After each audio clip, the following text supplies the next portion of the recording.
Welcome, everybody.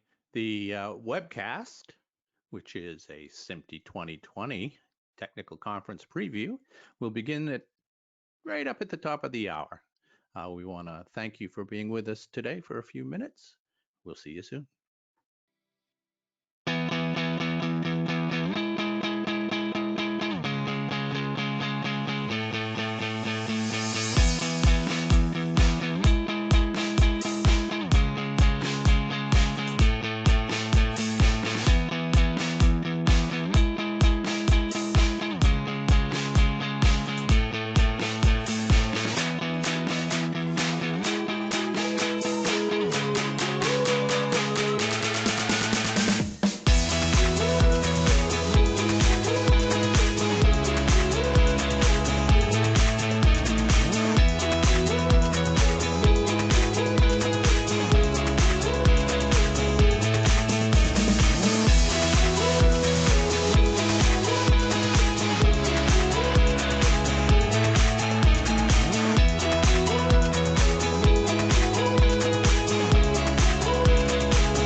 Hello and welcome. It's almost like we planned the slide to come up at the end of that song. Welcome to today's SMPTE 2020 technical conference preview. Why you should attend SMPTE 2020.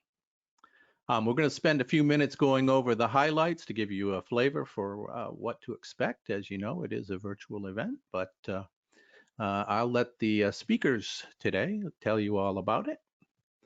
A little bit of housekeeping. If you would like to ask a question, and you may have a question, it can be either a text question or an oral question. Oral questions are preferred.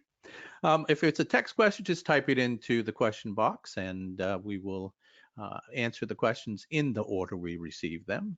If you are brave and would like to speak directly to our speakers, please indicate that I have an oral question, and you'll go right to the top of the queue. You'll be unmuted right at the time it's appropriate to answer the questions, and then you'll be remuted after you've asked your question.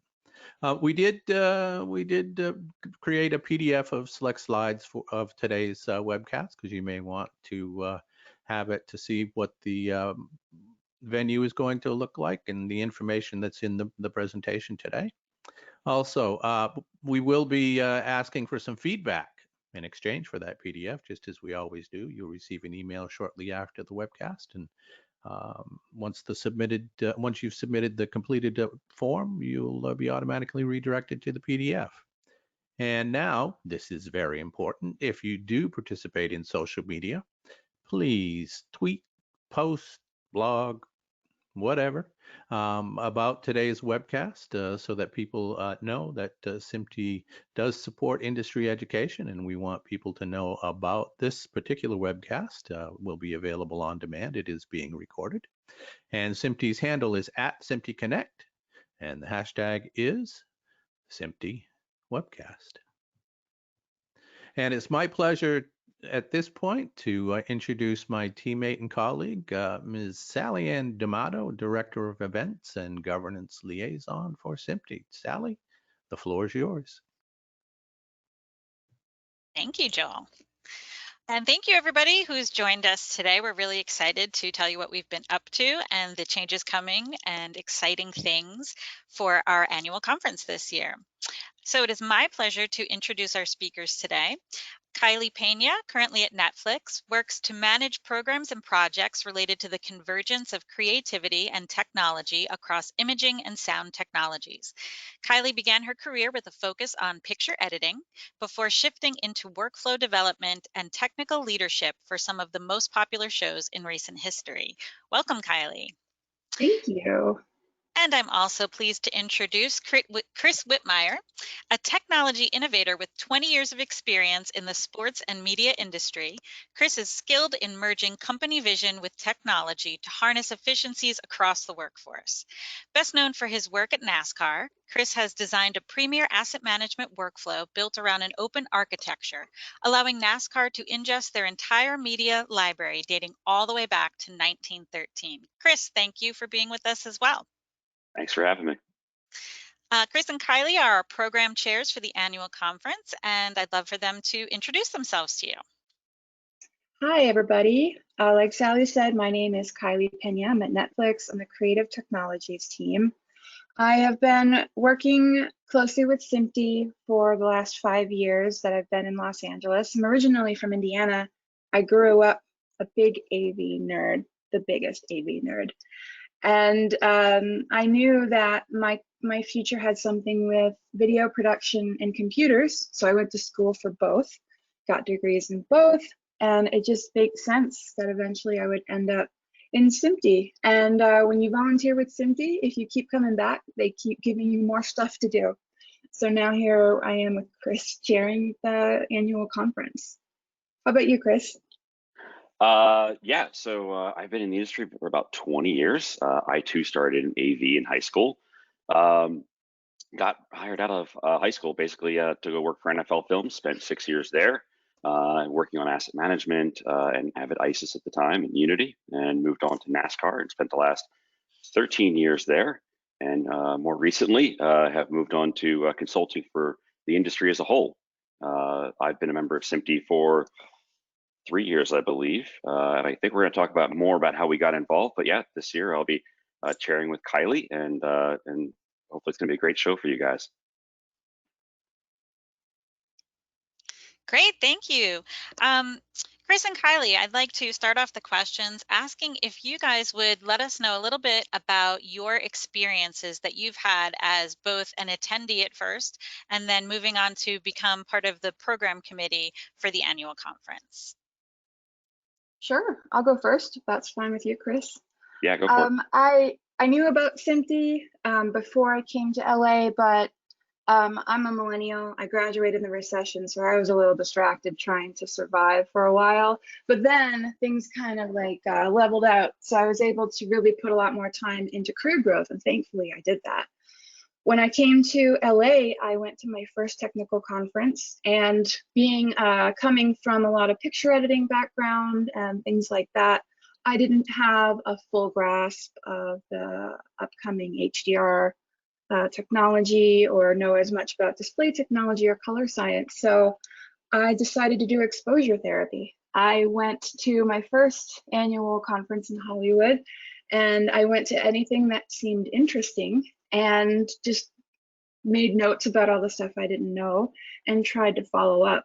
A lot of people are a little intimidated by the idea of going to these technical presentations where there might be a lot of math on the screen, or there might be people that have been in the industry for 35 years. And everyone is super generous and willing to talk about this stuff because everyone's just so into it. So that's what I did. I just went and asked questions and met people and followed up with them. And slowly I was able to fill in the gaps. And it was really great because SMPTE was welcoming, but it was also at a turning point where I didn't see as many people that looked like me there for a variety of reasons. So I felt like the best thing to do would be get involved and try to bring others with me. So I got involved volunteering with the programming committee a number of years ago and really learned all the behind the scenes stuff that goes into putting this fall conference on. If you guys don't know, they start in like January, planning for the year. So there's a lot of thought that goes into this. And I just kept coming back because it was a lot of fun to read all these papers and talk to the experts behind them, help them hone in their ideas and communicate them so others can really grab onto them. And I also got involved with the local Hollywood section, and I'm a section manager too. So I have a couple different perspectives on SMPTE from a more local and a more global perspective. And yeah, it's just great because the membership, the kind of roles are diverse. Coming from an editing background, going to an event, everyone was an editor, and that was great. But as my interests changed and I wanted to learn more and explore, going to something like SMPTE annual conference gave me this huge buffet of technical jobs that I could sample and ask about.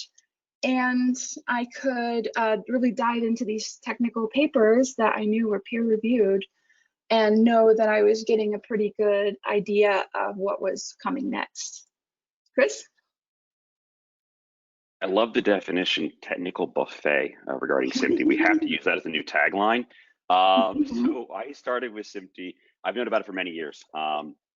However, it is intimidating. It can be intimidating when you're a young engineer. In 2017, we worked on an artificial intelligence project at NASCAR, and I decided to try my hand at writing a white paper.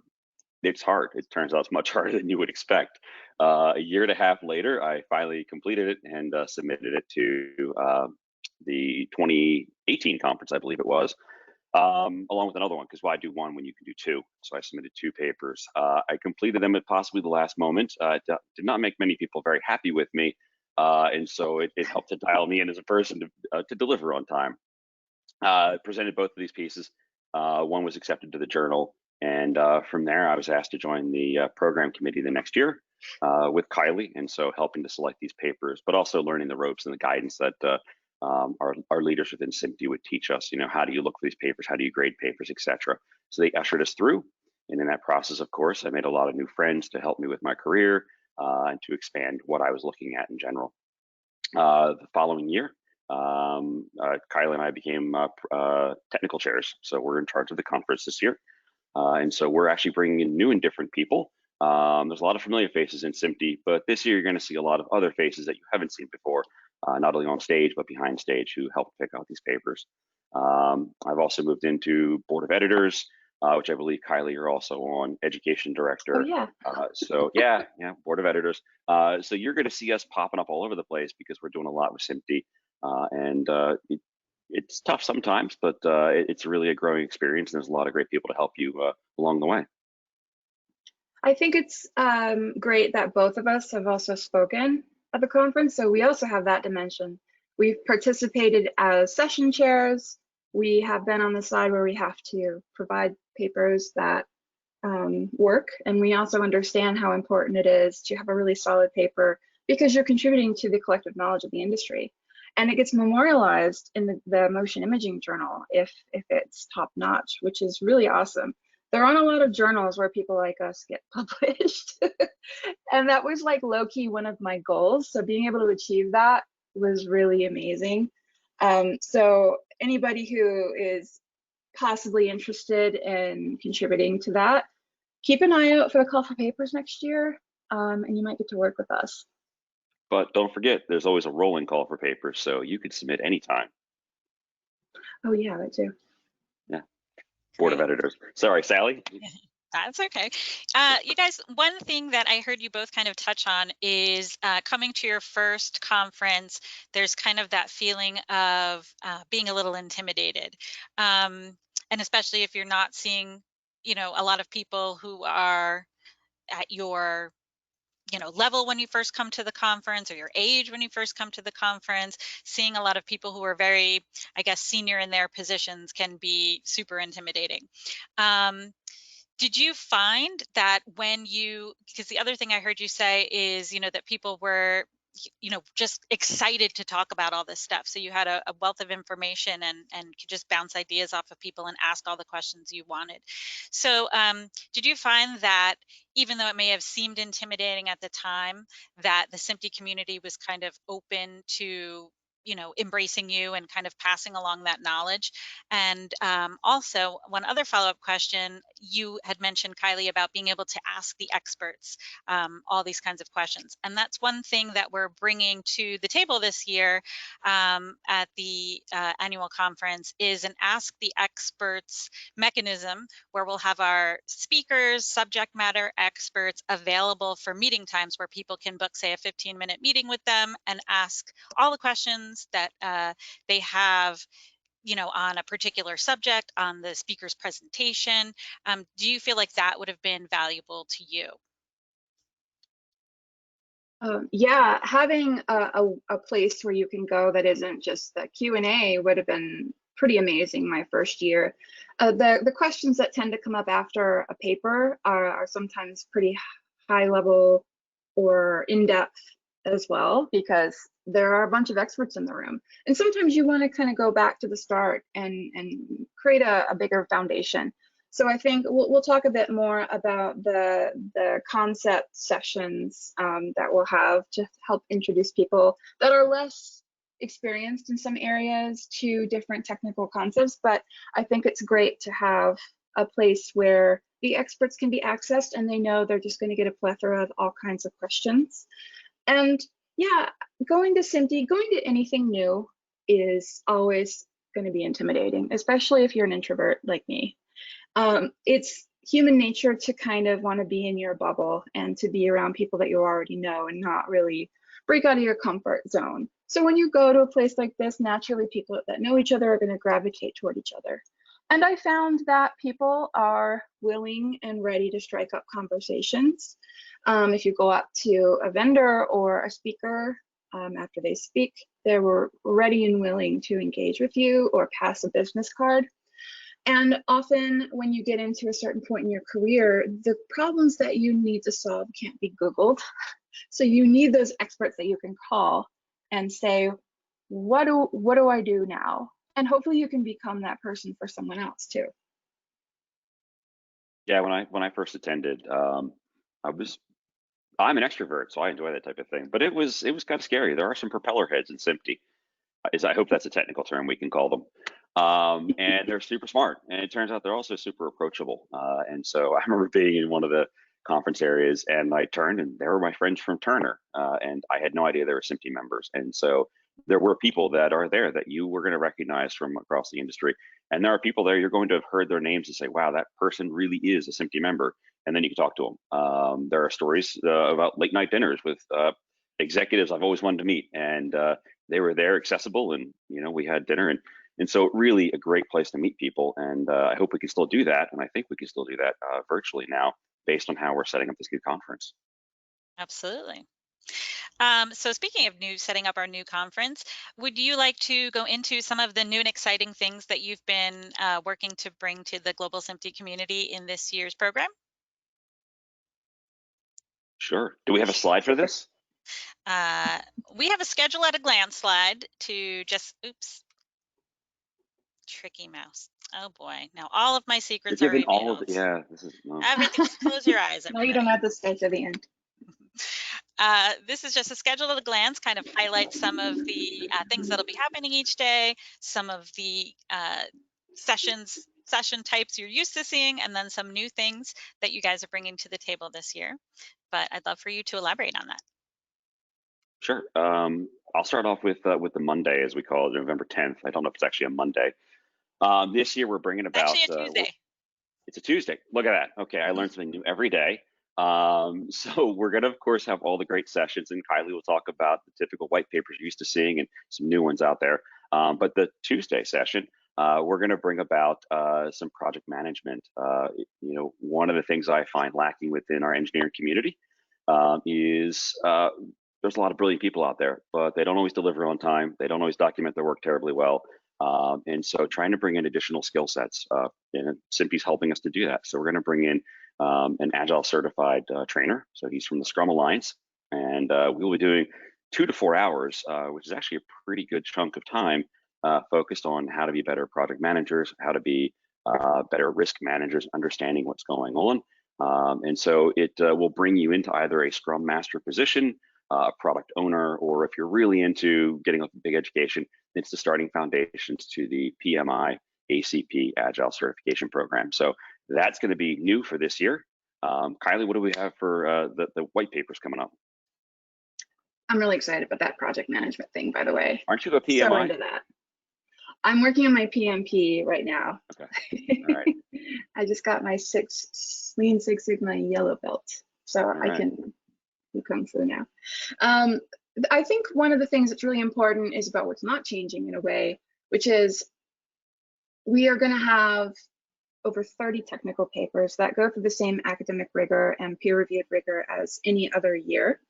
And these are going to be presented in the same sort of time period. So it's about 25 minutes. So if you are like me and you're video conferenced out, you'll be able to do small chunks of presentations that take a deep dive into the white paper and then go read it on your own, or engage with the author speaker at a later time. And we've got a few different tracks, including audio, infrastructure, disruptive technologies, the evolution of imaging, and perception-driven advancements in color science and broadcast technology, with a wide variety of different topics in there. So I'm really excited about a few specific papers I can mention, but most of all, I think it's really cool that there are going to be these concurrent sessions running, but you're not going to have that FOMO, that fear of missing out, like you have at past conferences where you're like, oh, I want to go to this and this at the same time. So you have to like partner up with somebody and share notes. Everything is going to be on demand after the conference. So you can go back and watch what you weren't able to make time for.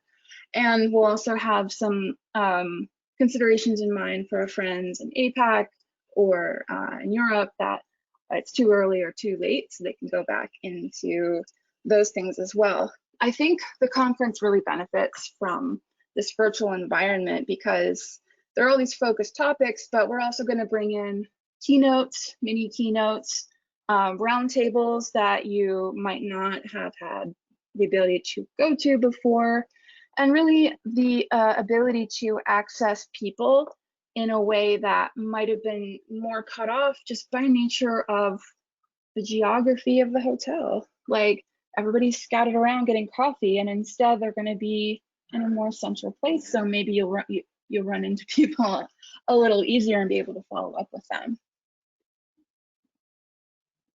Very cool. And I think we'll talk about the keynotes later. Is that correct? Or we do that now? Yeah, I think so. I think we will. What do you want to talk about, Sally? Well, you have a couple of questions, so let's take those first, and then we can go into the keynotes. So, well, we got November 12th still, the esports part we didn't talk about. Well, let's go over these questions first, and then all right, let's do the questions. Go to the deep dive on esports right after this. So from Brian Gaffney, your Hollywood section leadership colleague. A technical white paper or a SMPTE manuscript is supposed to be rich in detail.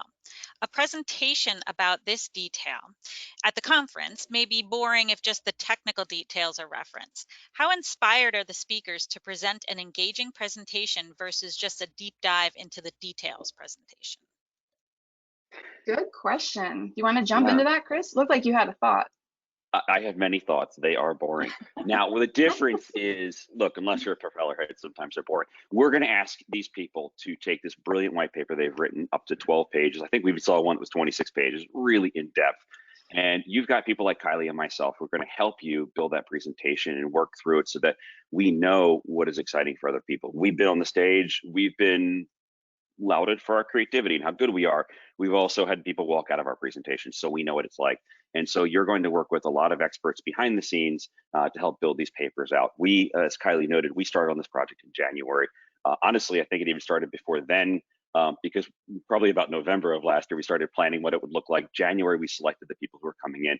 We've got a lot of really great people who are public speakers, who are executives, who are in the trenches, engineers, who are helping to guide this process. And so you're going to get a lot of feedback. We have more international people participating this year in the program committee. We have actually a gentleman who is fluent in Portuguese, Japanese, Spanish, and New York English. I'm not sure about the other variations of English. And so he's going to be able to help translate and bring life to papers that may not have had that capability before. So we're working on it. We're gonna help give you great presentations. And if you want to dive into those white papers, they will be available through the journal in the coming months. Does that answer your question? Kylie, anything else? To add on to that, I think this is one area where the virtual environment is going to help, because, I mean, spoiler alert, we're going to pre-record these to get them right and get them to time. And so, you know, it's sort of like a practice run almost. Most technical conferences, somebody goes up, you could have rehearsed all you want, but what they do is what they do. So there's a little more control over that. And I think that people will be more willing to accept all our feedback and really work with us on that. So I think if there was ever going to be a conference that would be super entertaining, it would be this one.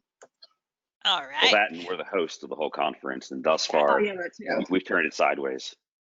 And just to clarify, so as Kylie mentioned, yes, a lot of this will be pre-produced so that we're not dealing with bad internet connections or other mishaps that can happen during live virtual events. But we will have live Q&A with the speakers after all of the presentations. So you'll actually during the presentations through chat, and then live in a virtual meeting room right after their presentation. So you'll still have that opportunity to engage with the speakers. And Brian, thanks you for your feedback. We also have a question from Pete Luday, former SMPTE president, asking, and this might be a Joel question, when the session titles and descriptions and the list of papers and authors will be added to the website. I know we're in the speakers have just been accepted about 10 days ago or so. So I think they're getting, you know, finalizing right now their titles and descriptions. So we're getting into the point where that's going to be on the website very soon, but maybe Joel has a better handle on when that might be. All I can say is it will happen very soon, and will probably occur, as you said, when the speakers finalize their titles and descriptions, which can usually be taken straight from the technical paper, because they usually open the paper with an abstract. So it should happen very quickly. Okay. Would you like to get back to talking about those keynotes and the concept that we're having multiple keynotes this year, and then you can do a deep dive into the esports day? Sure. So as Kylie mentioned, we have a couple of keynotes and mini keynotes, great speakers. Kylie, do you have that list handy, or should I run through a few of them that I've picked up here and I'm seeing? Why don't you run through a few? I don't think I have that list. Okay, so it was just sent out today internally. We have Anima Andakumar, the Director of Machine Learning from Research at NVIDIA, who's also a professor at Caltech. She's spoken at TEDx, I believe. Really excited to see what she's going to talk to us about regarding AI and machine learning. Hano Base, the Azure CTO for Media and Entertainment. There's a lot of cool things happening on the platform right now. And Hano is undoubtedly going to tell us some more things and maybe a vision of where he sees media and Azure going. We've got Marcus Gross, the Vice President of Research at Walt Disney. Always an entertaining time to hear from our friends at Walt Disney. And those are three that we have. I know there's a handful more out there, although I don't know if they've confirmed yet or if we're allowed to talk about them. I think they're confirming. You know, it's an interesting time to exist in media, so working on that. And also confirming mini keynotes, just giving more opportunity, not just for the technical papers and presentations, but also for people to speak about their experience and how that applies to technology. And also one of my favorite things about that we added, I think last year, SMPTE storytellers will be back. So that really blends together the idea of a keynote, but from a storytelling and human empathy perspective. So it blurs together a person's lived experience with the industry, which I think is a really fascinating thing that I haven't seen at a lot of conferences. So I'm really looking forward to that. Indeed. And then I guess we can dive into Esports Day. So if you were with us last year, we took you to outer space, not only by communicating with the International Space Station, which was a very cool thing to do, and seeing the technology and how that is accomplished with our friends at AWS, but also afterwards, we had an additional period of the day where we talked about First Man and how they use the virtual sets there, the full LED screens, I believe it was. It was a really interesting experience to see what Hollywood is doing and how they're making movies. And so what we wanted to talk about this year is esports, e-gaming. It's big. It especially became very big when we couldn't have live sports. And it's been around for quite a while. Of course, now it's become really mainstream when you think about F1 and NASCAR going to the e-environment. And so we asked around and we said, what is it? How does it work? How do we bring this to the forefront and talk about that technology? We've got three breakdowns. I had to write this all down. It's so much to understand here. We're going to talk about what esports is for those that don't know, and we're going to understand why it's important. Right, there's a lot of data being gathered and about the fans and how you integrate with those fans. So we've got some big companies coming up to talk about that. We're going to understand the structure. E-gaming is a very different world than most of us are used to, or isn't it? I don't know. We're going to find out. So we're going to talk about scalable technology, right? How are you going to bring all of these gamers together to play the same game at the same time with all that data, virtual cameras that exist inside of there? When I found this one out, it was pretty impressive. How do you create a virtual camera operator that moves around a virtual world all while sitting at a desk? Pretty interesting stuff. And then, of course, we're going to look at the challenges they had to overcome and what the esports folks are looking at, in the future, right? They're continuing to evolve this organization, this field greatly. And so we've got folks from, I believe, Blizzard, Activision coming out.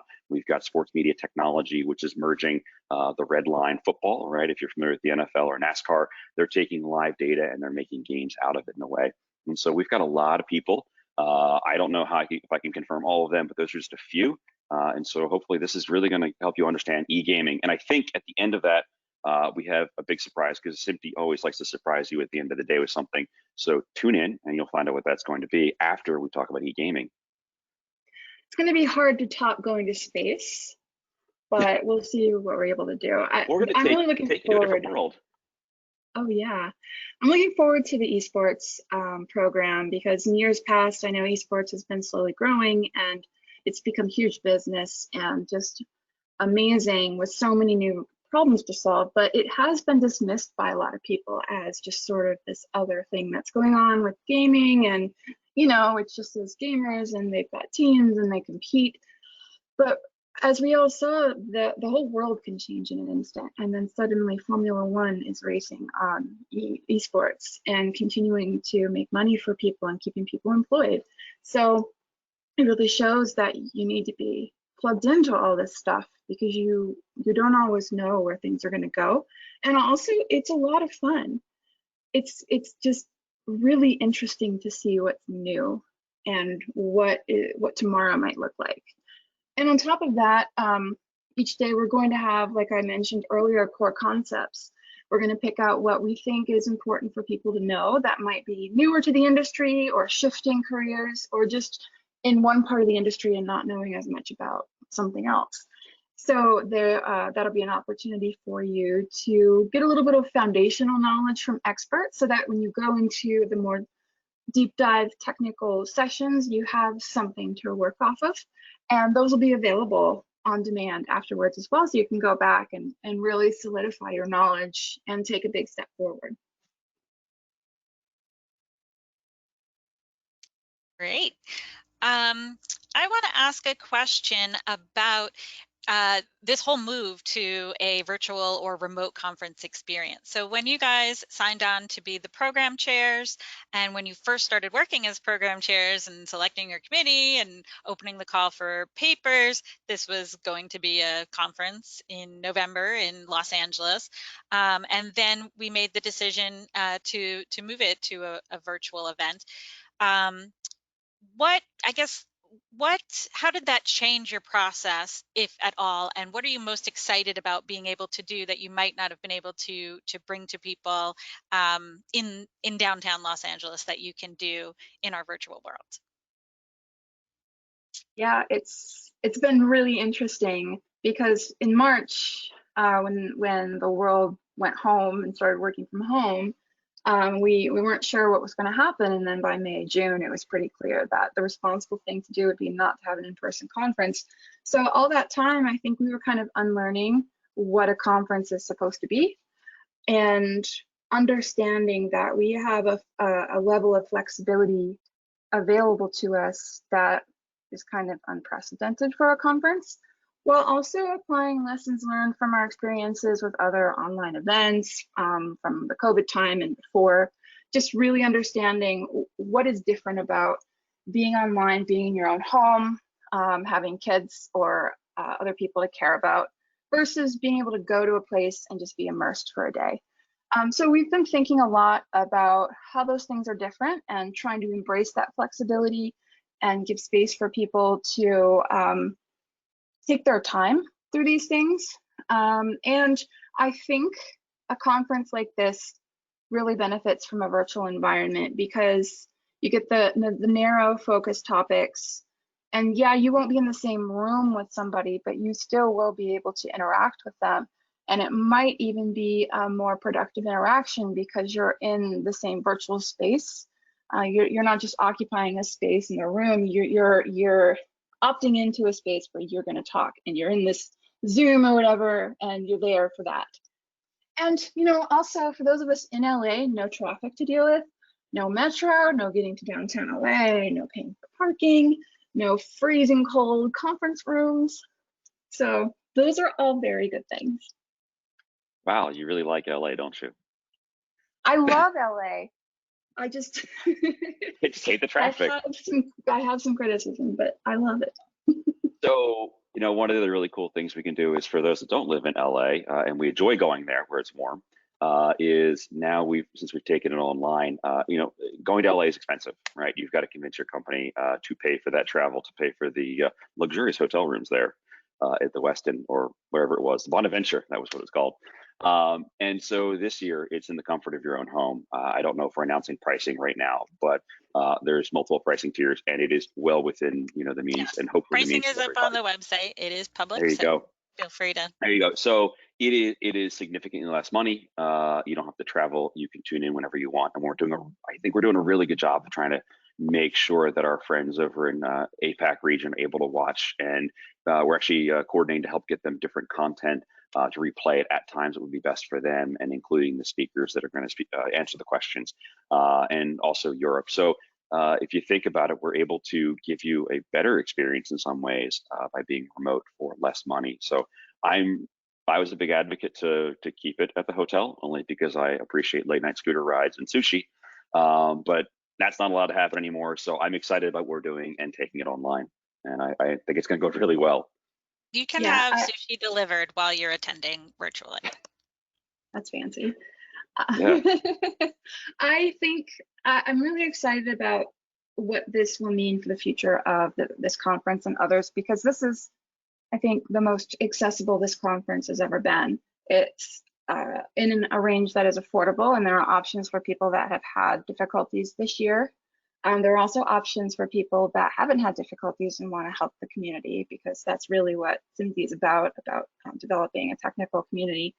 And so I think this whole experience has shown people, not just within this conference, but all over, how important it is to have access and think about access for people all over the world and people with different needs for access. So there are people like me that are, like I said, I'm from Indiana, and I was making a very low wage when I started. There's no way I could have come to Los Angeles, paid for a hotel room, and paid for the conference.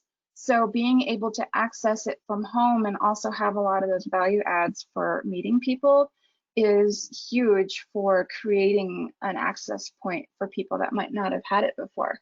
So I strongly recommend, if you're interested in technical roles or learning more about what goes under the hood of all the technology that you might use, even if you're a creative, look into attending. And if you struggle, then reach out to one of us and we can help if you're really interested in attending. Great. Some other things I just wanted to touch on related to the program. You mentioned the mini keynotes, the core concepts, and our APAC program. We also this year, you guys have added some executive sessions and some sessions just related to SMPTE standards. Do you want to talk a little bit about the addition of those to the program? Kylie? I don't know if I'm Yeah, on those yet. I know the one, but if you could start. sure. So, standard sessions are a big part of what SMPTE is all about. It's one of the pillars. And so I think creating a way for people to participate in that is really important. There's going to be some pre-selected organizations that will host these topics, and it'll be from the standards perspective. So I would expect a lot of potential controversy and debate, because that's really what setting standards is all about, getting everyone to kind of agree. And so that will be available. In the past, I know a lot of standards discussions within SMPTE have not necessarily been super open and just anybody can come in, or it hasn't been easy to necessarily find it. So just opening it up and having those discussions is super important. And the executive sessions will also be some organizations hosting topics that relate to the industry in a different way. So you can come in and come in during the break and have debates, conversation with different people. Chris, do you want to add on to that? I think that was it. I know we've got the AES session coming up. I've been seeing what we're doing with Iris over there. There's a few papers coming out for that group.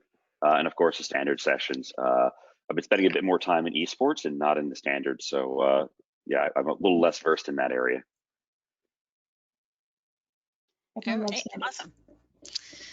Well, my finicky mouse has advanced us to the next slide, so we can talk about some of these things.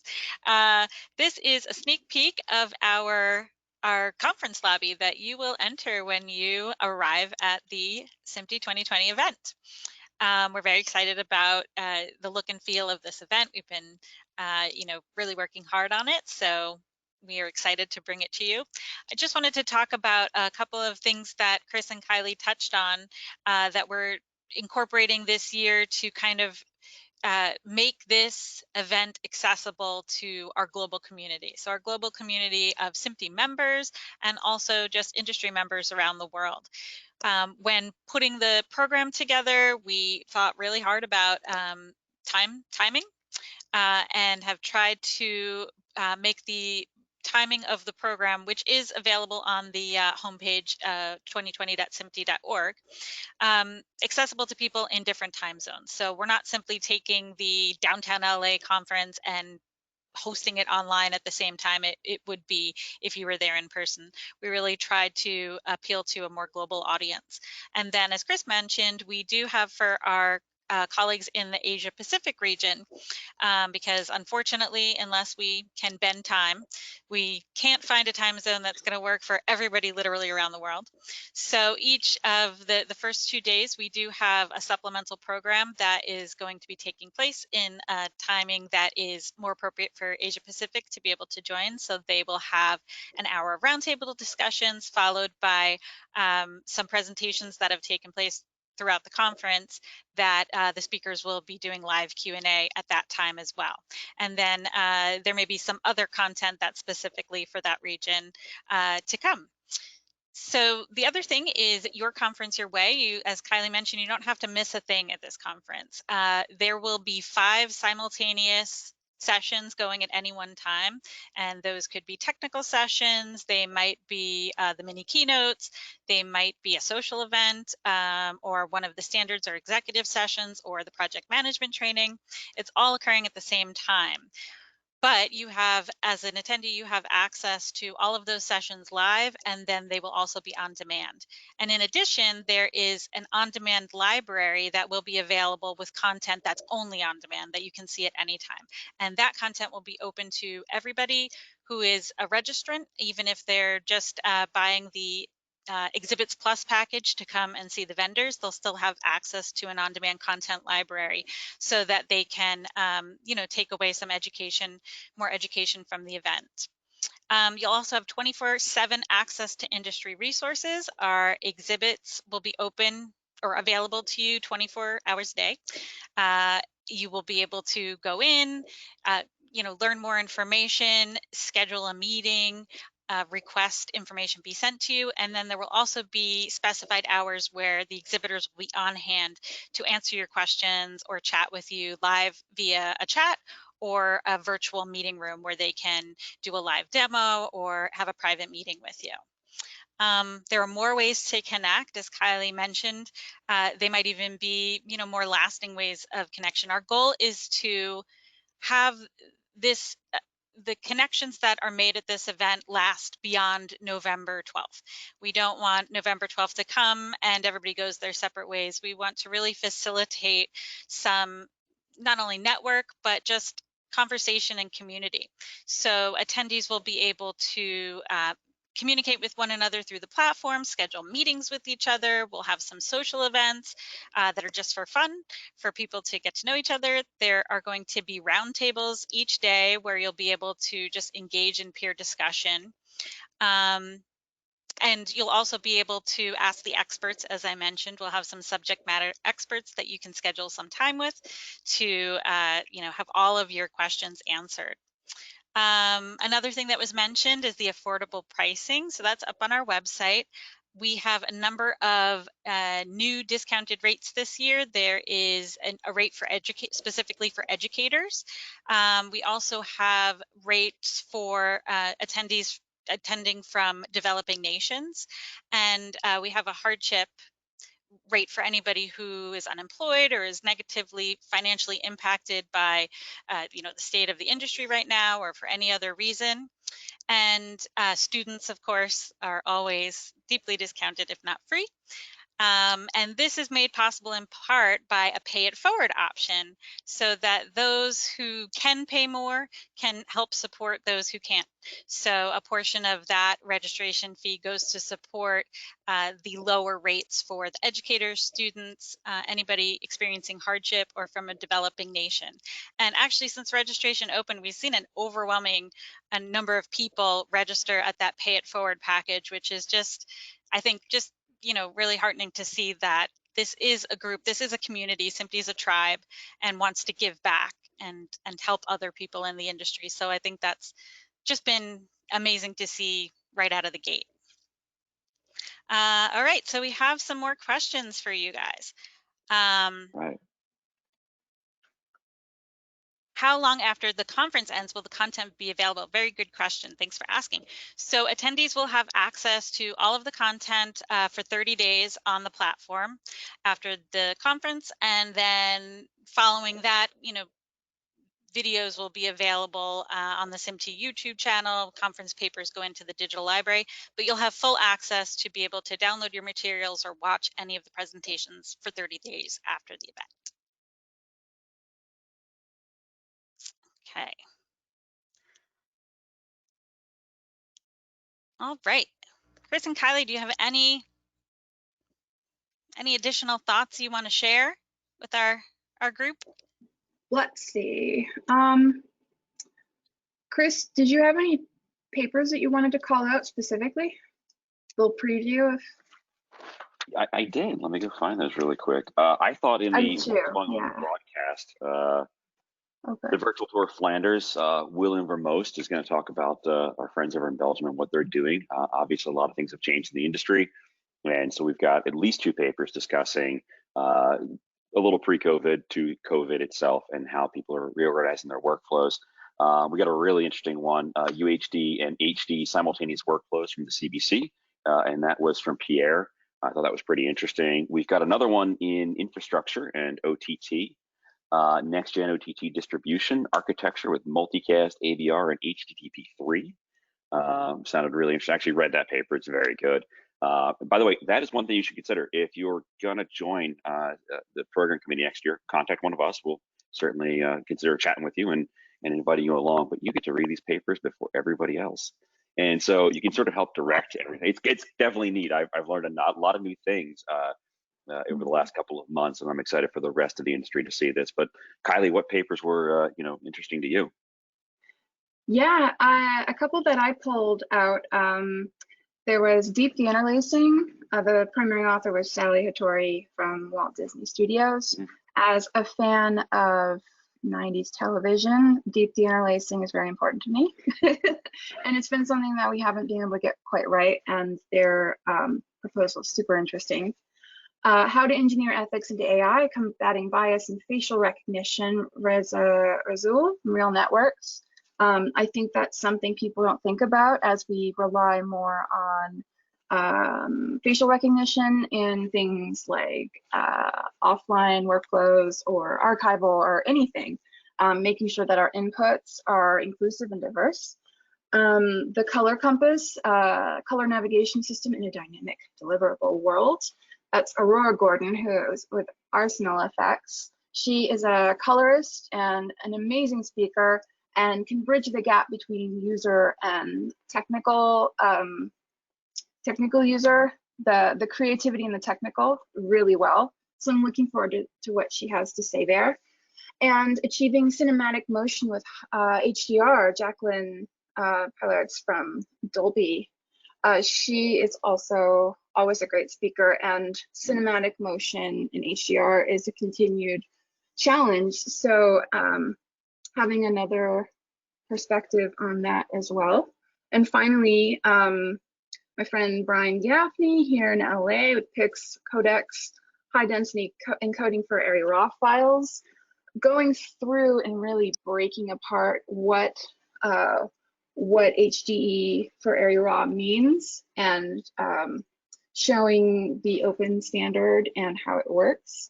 I feel like those papers where you get the real nuts and bolts, so you can take what they've learned and maybe apply it, or take your understanding of it so that you can build upon it, is super important. So I was really glad to see that paper as well. So yeah, quite a variety, and you'll see the full list very soon. Yep.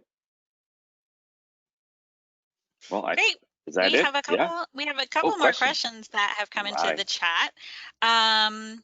One about the SMPTE Gala. What about the SMPTE Gala? That is an excellent question. Thank you for reminding us. So we would not be complete without recognizing our industry leaders and our up-and-comers in the industry. So this year, the SMPTE Gala will be spread across 2 of the conference days, the 11th and 12th. We will begin with a social hour, sort of virtual red carpet. We encourage you to come in your fancy dress if you like, and have a glass of champagne or a cup of coffee, depending on what time of day it is for you. But this year, the gala is going to be open to all attendees, free of charge. We really encourage you to come and help support these industry pioneers and your friends and colleagues. So we're very excited about that. We're planning a top-notch event like we do every year, be full production. So that's something we're excited about. In addition, the fellows, we have 18 members who are going to be elevated to the grade of fellow this year. So they will be honored on the first day, November 12th. And that ceremony will also be free and open to everyone to attend and come and support our new fellows. And then they'll also be honored at both of the gala evenings, or evening, afternoon, morning, depending on your neck of the woods. Pat Griffiths doesn't have a fancy dress. Well, you have until November 10th to get all dolled up. Rent the runway, Pat. And Pat, you're gonna be co-hosting, so you got to get that tux out. is there a SMPTE QR code that we can share on our websites and emails to socialize the event? Yes, yes, yes. We are really encouraging kind of grassroots promotion of this event. We want we want every SMPTE section to feel like this is their conference, because it's not in one location, it's in every location. It's for everyone around the world. So we will be providing to the sections a promo kit with graphics and links and all kinds of things that you can use to promote the conference. There is a general promotion kit as well that we can, make available. And we definitely encourage you to share this with your friends and colleagues. Absolutely. Will there be exhibits? Yes, we talked a little bit about the exhibits, but yes, there will be. We do have several exhibit halls. I don't have any images to show you right now in this So slide right deck, below, but you can see the hallway. well, you can see the hallway to the exhibits, right? There you There's go, the the entrance hallway. to the exhibit hall. But if you go to the SMPTE, the 2020.SMPTE.org website, you can get a sneak peek of what the exhibit hall will look like. But exhibitors will have the ability, as I mentioned before, to schedule appointments, to speak with you via chat or via a virtual meeting room where you can see a live demo or have a private meeting or group meeting. So we are excited about that as well.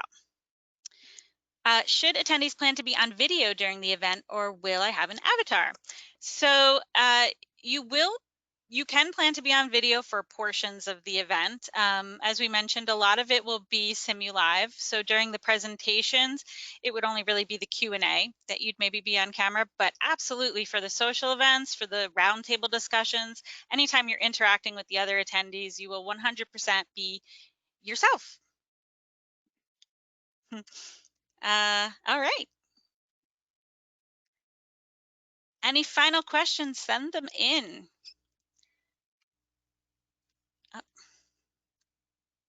If not, we can wrap it up with any final thoughts. Can I sponsor? Of course you can sponsor. We have lots of sponsorship opportunities. They are up on the 2020.SMPTE.org website. Tons of opportunities. There's, in a virtual world, there are kind of unlimited opportunities for branding and for getting your company's name out there to all of our attendees. So you can contact Joyce Cataldo and you can find that information on the SMPTE website. All right, Chris and Kylie. Sally, you're going to mention what that says down below? Yeah, any thoughts before we give our parting gift? Okay. Kylie? Sure. I think it's important to just know that we have all been working very hard to bring you a valuable conference. And this is one of the few conferences in our industry I know where the technical papers is such a huge part of it. A lot of conferences you go to, it's a presentation or a panel, and those are super valid and we have those. But the papers are peer reviewed and they have different perspectives, which I think provides a very valuable tool for you to have in your kit as a professional. So I think that's really one thing that makes SMPTE annual conference stand apart. And I hope that you all will reach out, introduce yourselves before or at the conference. I'm sure I'll be there every waking moment. And I would love to be able to meet as many people as possible because I am in LA and I don't leave my apartment. So please talk to me. It's kind of crazy, but it's fine. And just really looking forward to providing everybody a way to connect that is meaningful for them. Well said. Your peers have spent hundreds of hours on writing these papers, doing the research, and you get it all for the price of a ticket. And it's really exciting. We've seen the papers. We've worked with these folks. We know how much energy they put into it. And so we look forward to seeing you out there. I do leave my house, but I still want to meet everybody out there, and I'll be there as well. Kylie will be there. You're going to find a lot of your friends. You'll find a lot of new friends there to mix and mingle with, and a lot of education. So We look forward to seeing you. I'm sure you'll get a link, and if you have any questions, you can reach out to Kylie, myself, Joel, Sally, any of us, and we'll help you understand more about what's going on. And hopefully this webcast was educational for you and fun. That's it. Yeah. And I think Chris and I are very easy to find on the internet, so feel free to reach out anytime. I want to thank you both, Chris and Kylie, both for your work on the program committee, on bringing this exciting program together, and just sharing your thoughts and experiences with us today. I think this was amazing. And for all of you, thank you for joining us. We hope that you learned a lot and that you're as excited as we are about this event. We'd love to give you a 10% discount on registration with the code webcast2020. It's through this weekend, so register today or tomorrow or Saturday at 2020.SMPTE.org, and we hope to see you in November. And many thanks to Kylie, Chris, and Sally for your great presentations. And it was a lively conversation. Thank you so much. Thank all of our guests for attending as well. There are a lot of webcasts that are out there that you could attend. And with that, we shall turn off our webcams. We'll leave that slide up just a little bit longer and say thank you very much. We'll see you next time on a SMPTE webcast. Bye-bye now.